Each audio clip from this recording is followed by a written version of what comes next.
You know, I just flew out of here from New York, and have you guys been to New York recently? It is crazy there. It's just getting so crazy, especially the Times Square area. You guys ever been to Times Square? Yeah. I mean, right now, you've got guys dressing up as superheroes and half-naked ladies posing for pictures with tourists.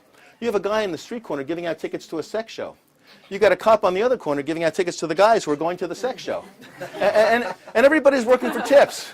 Now, there was this one guy after the blizzard we just had, and he dressed up as an iceberg. Now, personally, I thought the iceberg was a titanic mistake. I did.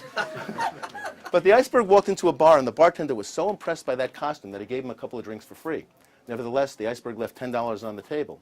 And that was just the tip of the iceberg. That's right. And then you got the theater district there. So you got, I walked into a bar, and I actually saw at a table. I saw 4 flying monkeys from the show Wicked, and they were sitting with 3 camels from Aladdin. At the bar were 7 lions, 3 tigers, and 2 antelopes from The Lion King. So I walked out.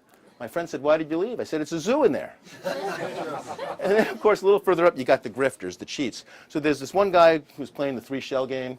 Next to him was somebody playing 3-card Monte. Next to him was somebody playing 3-card Monte Hall. That's where you could choose the card on the table or have what's behind door number 2. It's a joke from my generation.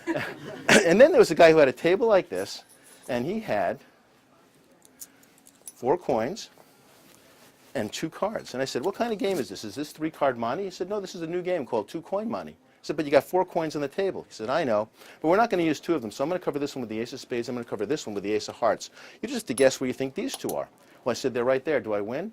He said, "You don't get me." I said, "I don't want you."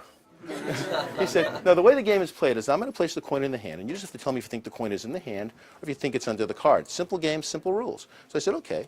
So he took the first coin, placed it into his hand, said, "Where do you think it is?" I said, "I think it's in your hand."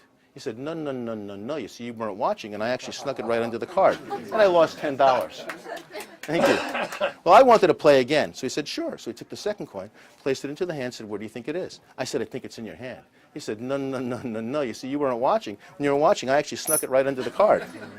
I said, "I want to play again." He said, "Well, the problem is you had one more coin here. This is a $20 coin. So if you want to play, you're going to have to play on the $20 coin." I said, "Not only will I bet on your hand, but I'm going to bet on the card, too, thinking I'd be clever." I said, "But you lost here. You see, you also lost over here because there's only one coin here. The coins actually never left their positions."